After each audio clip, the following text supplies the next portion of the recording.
Congolais et Congolais, on est ensemble, toujours ensemble. Ndenge boyebi tozalaka. Toyaka mpona kopesa elengi ya mboka. Toyaka mpona kopesa espoir na peuple congolais. Toyaka mpona kopangusama ya miso ya congolais aleli mingi. Toyaka mpona kopesa espoir na peuple congolais que avec Fachi, en tout cas, solution ezali. Toyaka mpona kolakisa peuple congolais que les lobi tozangaki moto akolobela biso, lobi mboka ezalaki dans les oubliettes, lelo oyo eza susu bongo te, nzambe atelemisa elombe Fachi po abunda mpona ekolo yango wana toye toza kokende mbala moko tokabolaka mwa actualité et puis tosalaka plus éveil ya conscience patriotique. Toza tobengaka congolais nyonso azongela bomoto na ye, azongela baracine na ye, azongela baorigine na ye, azongela bolingo ya mboka na ye, azongisa civisme na moto na ye po mboka ekende liboso. Soki biso totomboli mboka te, soki tobundi te, moto akobundela biso azali te. Yango wana mosala biso tozwa mpona koservir bino peuple, mpona kopesa bino elengi ya mboka, mpona kolongola bino désespoir. Nde lelo lisusu tozali na bino, lelo eza dimanche, je crois 22, quelque chose comme ça, 21, 22 et juin.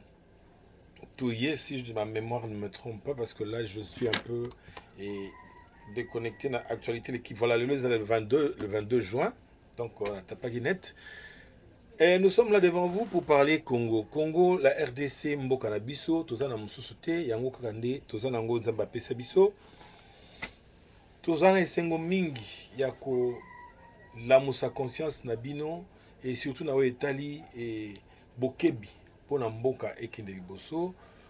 Tomeka na longoli lunati pona lakisa bino ko na totana na kati ya misu. Qu'on se regarde dans les yeux pour comprendre que la personne de Félix Tshisekedi que Dieu nous a donné, la personne de Fachi, que nous appelons affectueusement Fachi, que Dieu nous a donné, c'est une main entre les mains de l'Éternel. C'est une main qui est en train d'accomplir l'œuvre de l'Éternel en RDC, sur la terre et dans tout le monde entier. Donc nous devons saisir la balle au bon, nous devons saisir l'opportunité que Dieu nous a donnée, nous devons retourner et notre reconnaissance vers ces dieux-là qui nous a bénis en nous donnant l'homme, la personne de Félix Antoine Tshisekedi. Pourquoi? Parce que le pays était plongé dans le noir. Nous avons vraiment enduré de périodes noires. Le pays a été sacrifié au point où c'était livré au diable. Nous avons vécu un fleuve de sang infini. Un fleuve de sang qui ne tarissait jamais. Un fleuve de sang qui ne faisait que couler, couler, couler pendant des décennies. Nous avons vécu une période très sombre de l'histoire qu'aucun peuple au monde ne peut souhaiter. Nous avons passé de moments durs, avec de charniers à gauche à droite, de fosses communes, Maluku, partout dans toutes les provinces on a connu ça. Nous avons connu de cas comme Bundoudia Congo, on a assassiné tout un peuple. On arrive, on atterrit dans un village, on rase tout le village. Nous avons vécu Kamwena Sapu, où vraiment c'était en tout cas le fleuve de sang qui ne faisait que Bas-Congo, Kinshasa, ça va dans le Bandundu, Kasaï, partout. Ces fleuves de sang, c'est le sang de Congolais. À Kinshasa, n'en parlons même pas. Toyebi Arma Tungulu, nous connaissons l'histoire. Il y en a tellement, tellement, tellement. On ne pouvait pas bouger, on ne pouvait même pas. Donc on a sacrifié tout le peuple congolais. Commando na biso même moi à phase na kito na tobo sanité. On a rasé ce peuple depuis ba racine na biso. Ba bomi biso sérieusement. Ba o ba entouraki même musée ayaki na bango, si bien que ayaki yepe na une partie de trahison, voilà, et memi epeka parce que ba trahissera jamais mboka na yo. Donc ekumbi ekaka bato asaki na bango pacte bato na nde bakumbaki ye. Et ils ont une journée sombre, ils ont un moment sombre et histoire et mboka na biso que nous ne pouvons pas vraiment oublier. Au contraire, il faut remémorer ça il faut bana biso ba il faut changer même l'histoire. Il y a au batang sera la classe que ça bana vraiment la vraie histoire au ya Congo comme Balbaki. Il arrivera un moment où Congolais a comme histoire naie, na mboka naie, po naie moko.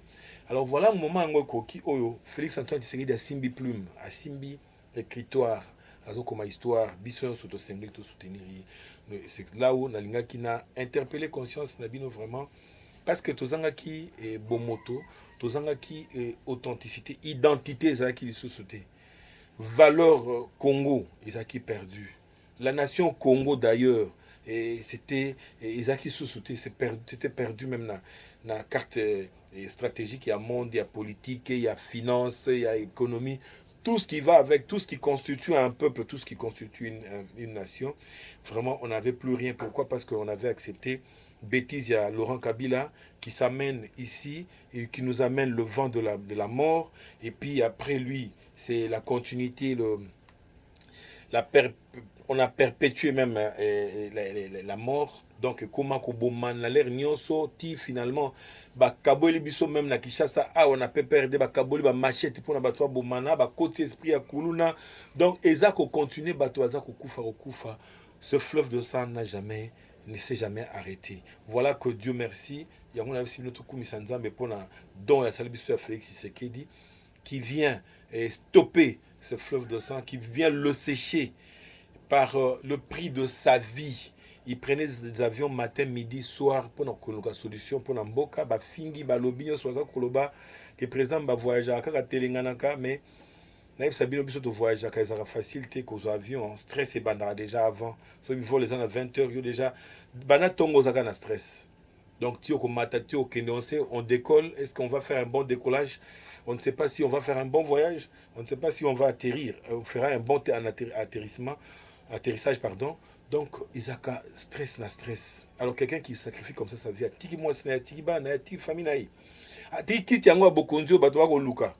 Mais à côté d'un avion, pendant il fallait la zola la puna na sugo pinam suina moi si naï suima kango naï et oh nani cardinio ko so cardifioto wana suki nani ba we ya 5 baza na kata ya ambiance na ba makango na ba nani na bango bazo sala vie mais ye aza ko boma nzoto aza ko zo avion tongo midi pourquoi tous ces délices sanga tous ces caméras et consorts ambiance bazo champagne bazo savourer champagne partout na tout ce que ba bande ba bolingo na bango mais ye azo tika ya ye vie atiki ya ye bolingo azui avion pour que le solution pour la Congo. Maman Martia yango en tout cas nzamba pambola na musalo sala pour na pesa biso Félix Antoine Tshisekedi. Et puis toute sa vie a sacrifié yango, attentat par-ci attentat par-là, baraté les lois baraté lobia mais azo continuer à lobby na otikate bâton de pèlerin. To négocier na boy bêtise, na boy réinsertion, ce qui m'a bien granine, tout ce que vous voulez là. Pardon. Biloko biloko na ba saka chaque fois ba créer mon boulot après bo sali réunion et puis boyokani nani dialogue après et accoucher sur na ba gouvernement côté ça ba rwandais et après ba rwandais c'est ba soda na bango et tout ça, les pays étaient partis alors, même pas vendus mais partis. Na Rwanda ba imposa biso awa comme président pendant 18 ans a émietté mboka a pesi ba service de sécurité renseignement et armée nyonso na Rwanda. Congo somba armée oleya somba armée pour la RDC mais okine na Rwanda. Donc c'est le Congo qui construisait le Rwanda, ko futa ba fonctionner à Rwanda tout ça. Alors tango elombi fatia lobi stop. Ça c'est mon pays na otaira ngote. Na boyi makamno soana ba bandi bitumba bana mboka toyebi yango bien. Mais lelo yo Fatia la kiski ya mobali Fati gagne toujours au Buna Fati au Buna Nzambe et le camp du Fati c'est ça le camp de la patrie. Oh parce que langue soki lotoko soki nimba ya auto ça la cas ya patrie soki babenga soki fayulo. Quelqu'un qui n'a même pas de position, quelqu'un qui est versatile, quelqu'un qui ne connaît même pas la politique. Mais tout ce temps qu'il a passé à côté de Tshisekedi, il n'avait jamais saisi ce que ça veut dire la politique. Bon, je comprends. Peut-être parce qu'à partir de l'origine, à ça qui peut n'a doute, comment est-ce que la politique, tout ça, doute. Donc, tu dois comprendre. Et au monde, on n'a pas, c'est quelqu'un qui a été à l'école de Tchèque, c'est le quoi, Bisso, tout ça, cicatrice à baïonnette dans mon Congo.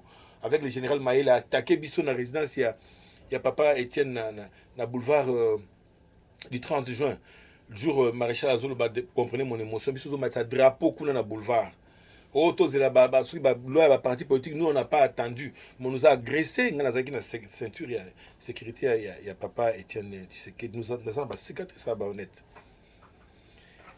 Le 24 novembre na boulevard du 30 juin.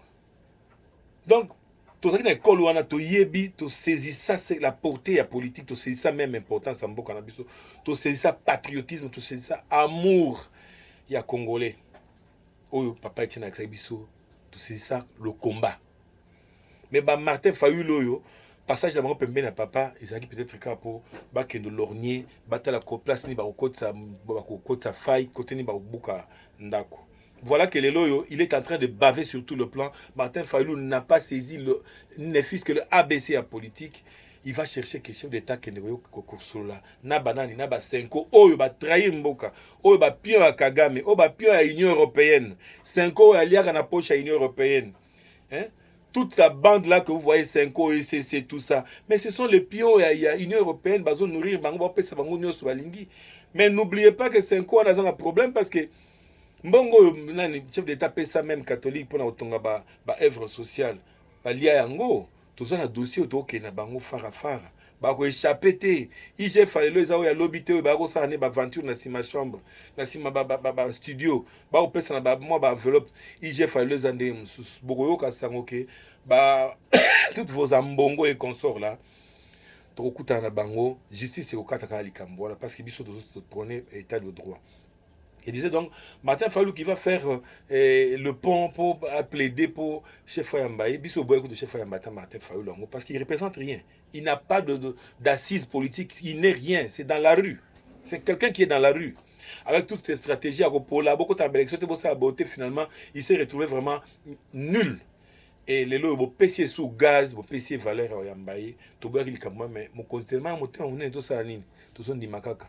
Tondima motema wana ya motema ngo kwa océan biso to kokate biso to ba combattant ya otier une fois otier deux trois fois mais bon tout ça nini na ba responsabilité za nango c'est normal hein pourtant azaki pe na biso na balaba ezaki nde mususu tant comme il appareil à l'état a comme papa ba donner sauter donc Fayulu asala ki bêtise na ya tindi ba yamba 5 ba yambi 5 ngo 5 yepe na ba ka ba déshydratant na ya buzoba ya koya tout ça la conférence qui nini ba on bango balinga toujours ba dialogue ya ko pola wana po ba yebiki recette na bango pena bien ba yeba ko préparer ça bien dialogue ba ko na pouvoir ba landa ba ko tsa suba na bango wana mais bazwa ki gifle na bango lobi na nani na président chef d'état na ti bango donc pesi bango carte union ça on a mutaka na bango nde ba détourner no mbongo dossier za na maboko alaxi bango ndeni baza na complicité na ba Kagame et consort ndenge ba otinda bango na ba Union européenne ndenge ba patron na bango ba foutre ba séjour ba avion tout ça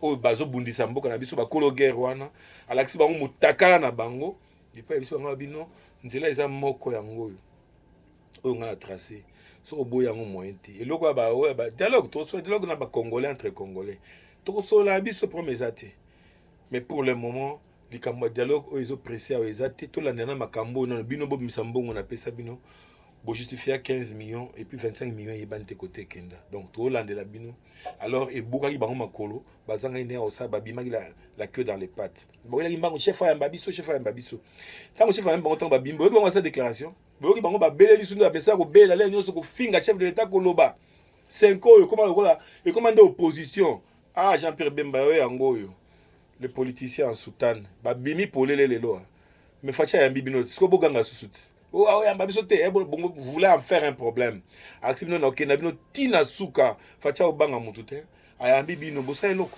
bobimbo sa déclaration malonga po bomona ke bosali eloko te zéro et puis bosaka kozinda bongo kamere siko ah moi je sais pas mais nazo ebate Congo to kendo wapi to boya ki likambo kamere oyo kabuya chips na poto na salite to boya likambo kamere oyo to boya kamere banda soki bina papa Etienne azaki tango biso zo bunda to za na papa Etienne kamere azaki même bazala même na mboka oyo angati la kaka président ba étudiant na bango nde bayaka nde ba kozonga na ba Burundi na bango et consort anga azala mutu te na mboka oyo ta valeur ba pesa kamere na mboka oyo mais c'est le même oyo lelo azo tia manzaka azo tia chef d'état manzaka na elongi to yebaka te dio oyo ezaka ya porter nango ezaka nini pourquoi kokozwa asa ko azwa mokonzi na otage moko boya ça ki ba chantage ezanga tina ba déclaration au ça contre armée na biso pour relaxer que l'armée na biso eza faible ba kota ki ba bomaki 300 ceux qui 318 ceux 328 congolais na mo bakuna na Katanga et pourtant gouverneur akuna démentir abia ola sabi bembeza wa te lokuta et nani représentant ya armée kuna alobi esala tia osala mate siko yebi bembango belaki bakundi asengi 1 minute à silence na assemblée mais ti lelo ke kunda bango tendingini ti lelo to mona bango tendingini caméra il faut la so bibembe wana so te yo tozo évincer yo et puis place na yo eza na prison eza na liberté te to kolanda dossier na ça 100 jours ti lelo to mona mbongo te mutamba kutu ya bato azo ata 1 franc ya pamba zuite 1 franc congolais mutamba zuite mais bon sali procédure mbango ya ko livrer est-ce que bato ko livrer bazangi na gouvernement oyo bazangi to na armée to na nini bazangi baza plein ba dossier 100 jours et ba dossier ya ba école construction ba école ba ya ba o ba benga nini ba forage où il y a tellement de dossiers où écoute ça urgent mbongo ese liama donc quoi ya 100 jours mbongo ese bima pe liama mais mutamba mbongo na no bimi kutu te bo pressé mbango ke nous achever moi mbala bato yo kamera yo ebite ke na est bato wa okufa na Goma et consort na Kivu place ba occupé na Bunagana tu n'as jamais pipé mot ne fisco le bata que non condoléances na bande konanga bakufi kuna bobo na Goma bakufi combien kamera ofungoli mbanga na yo te pauvre loba Kamere, je m'adresse à toi. Au fond, les mbanga na otepo, ne fisco bata ba condoléances na ba congolais ba kufi na Goma, ba kufi na est na no Kivu na sud Kivu. Mais au fond la mbanga okoloba ke non bato ba kufi place ba kufi te. Et puis on tali bozo fond mbanga pour lobake ba fungola ba banque kuna bato ba souffrir pour na ba. Yo kamere yo kansi bato ba souffrir na Goma, eza pour na banque nde kangami, to eza pour na ba tuerie.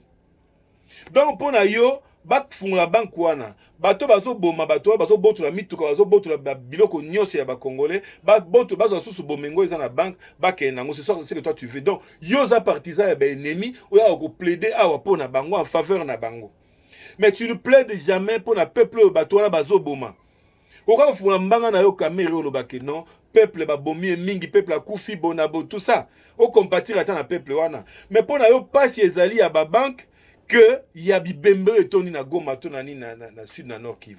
Mais attendez, mais tu joues à quoi Kamere? Blague ozo sala ko soukela yo, blague ozo sala. Congolais za zobate Kamere. Congolais za bololé na yo te. So ko temaka ta en tant que président de l'assemblée, on lobeta que noto sata 1 minute à silence. Pona bato akufi na Goma na nini tout ça. Oyo ba rebelle bazoboma. Oyo moto na yo Kabila azoboma nani maître na yo. Oyo maître na yo Kagame azoboma. On pouvait comprendre.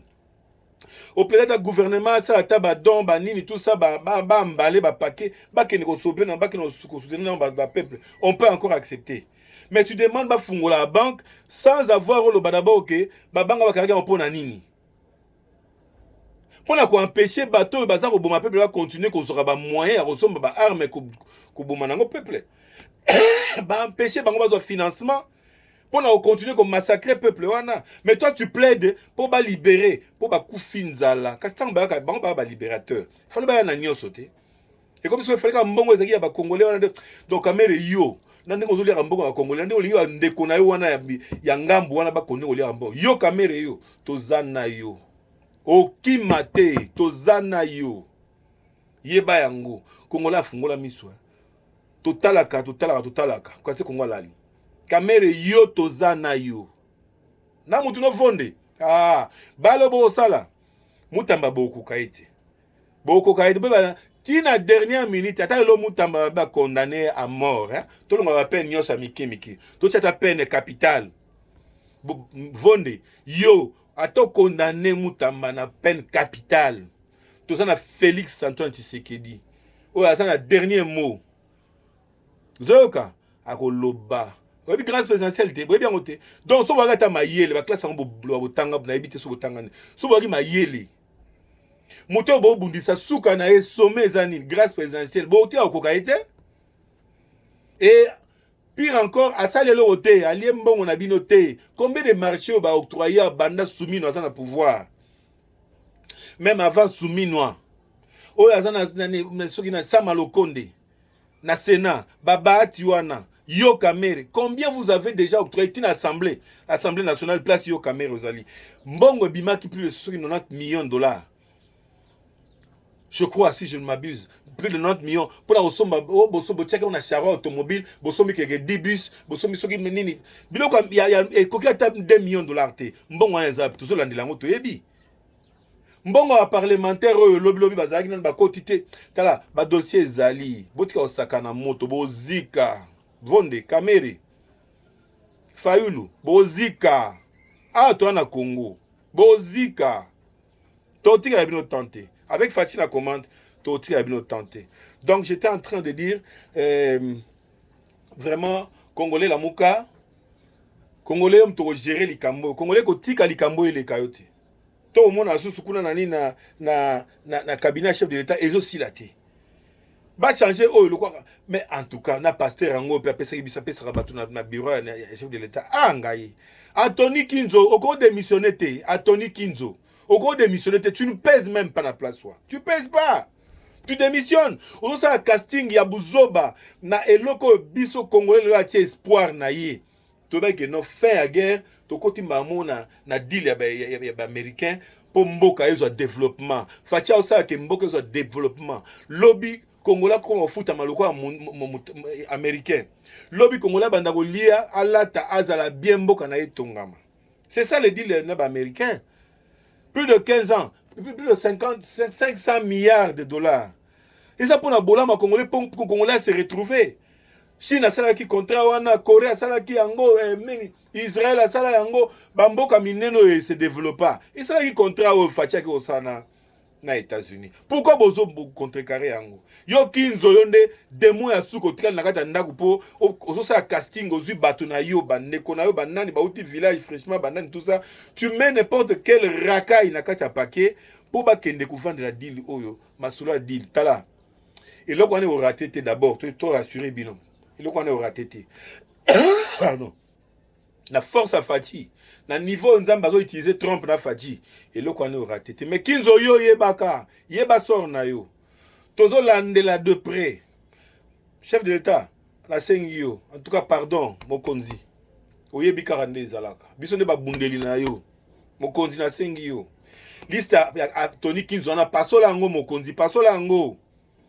Tata Jean-Pierre Bemba ça tape choix ya bato ok kuna ça ata mama Wagner Elombe Wagner à cause de moi ça cause moi coaching à liste moi ata 4 5 personnes ma solo ke beta manango ba liste na ba Tony Kinzo na chef ko pasola yango et puis a démissionné. Il n'a jamais été capable digne à la même directeur à cabinet chef de l'État jamais azalate là on y a sali à directeur à cabinet chef de l'État management to ko esengeli sala mawana asala yango ti.